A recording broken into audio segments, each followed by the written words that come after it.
नमस्कार शेतकरी बांधवांनो, या ठिकाणी आपण आपले गव्हाचे रान पाहू शकतात। ऊस तुटून गेल्यानंतर आपण या ठिकाणी गव्हाची लागवड केली आहे। परतीचा पाऊस सुरू असल्या कारणाने ऊस तोडणी चालू असताना पाऊस पडल्यामुळे आपल्याला पाचट कुट्टी करून ती जमिनीत दाबता आली नाही। परिणामी आपण पाचट जाळून आपण या ठिकाणी रोटावेटरच्या साहाय्याने मशागत करून घेतली आहे। मशागत करताना देखील चांगल्या प्रकारे मशागत झाली नव्हती, परंतु गव्हाच्या पिकाला थंडी मिळावी या कारणास्तव आपण लवकर निर्णय घेऊन या ठिकाणी गव्हाची लागवड केली आहे। मित्रांनो, हा अजित 108 जातीचा सर्वती गहू असून या गव्हाची नियोजनामध्ये सांगायचे झाल्यास आपण बेसल डोसमध्ये 9-24-24 तसेच आपण NPK कॉन्सो एकरी 1 बॅग 9-24-24च्या एकरी 1.5 बॅग याप्रमाणे आपण या ठिकाणी गव्हाला बेसल डोस या ठिकाणी दिलेला आहे। त्यानंतर एक पाणी दिले होते। नंतर आपण जमीन ओलावा असल्या कारणाने जास्त पाण्याची गरज याला भासली नाही, परंतु आपल्याला तणनाशकाची फवारणी करण्याची असल्या कारणाने आपण याला दुसऱ्या पाट पाण्याचे नियोजन 1-2 दिवसापूर्वी केले होते।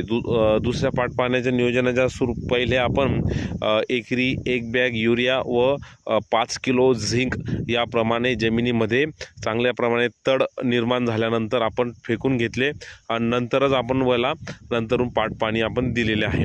मित्रांनो, गव्हाची क्वालिटी एक चांगल्या प्रकारे असून 3 वर्ष ऊस या ठिकाणी होता, तरीही गव्हाची क्वालिटी चांगल्या प्रकारे आपण पाहू शकता मित्रांनो, या ठिकाणी कशा प्रकारे गव्हाने फुटवे केलेले आहेत। आता याला आपण एक तणनाशकाची फवारणी करून घेणार आहोत। त्यानंतर आपण या ठिकाणी एक मर रोग बुरशीनाशकासाठी आपण याला फवारून घेणार आहोत। सोबतच 1261 आपण देखील फवारणार आहोत, जेणेकरून फुटव्यांची संख्या अजून वाढेल व ऊस गहू पीक हे जोमाने वाढण्यास मदत होईल। त्यानंतर आपण वेळोवेळी जे नियोजन करणार आहोत ते आपल्या यूट्यूब चॅनलवर नक्कीच आपण टाकणार आहोत। परंतु 3 वर्ष ऊस असल्यानंतर कोणतेही पीक जमिनीत घेतल्यानंतर हे थांबते, कमी प्रमाणात वाढत असते। त्यामुळे मित्रांनो, सारखे पीक घेणे टाळावे। जमिनीमध्ये पीक फेरफालट केल्यावर देखील जमिनीची पोत सुधारतो। जमिनीमध्ये जो काडी कचरा असेल, जमिनीमधील जे काही अवशेष असतील ते आपण गाडण्यास भर दिला पाहिजे, जेणेकरून जमीन ही पैलवान बनेल, जमिनीत ऑर्गॅनिक कार्बन वाढेल, जमीन भुसभुशीत होईल, जमिनीत उपयुक्त जीवाणूंची संख्या वाढेल। हेच आपले या टार्गेट आहे।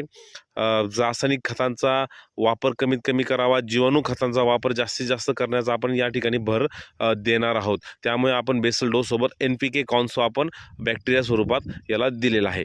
मित्रांनो, व्हिडिओ आवडला तर लाईक करा, चॅनलला सबस्क्राईब करा, फॉलो करा। धन्यवाद।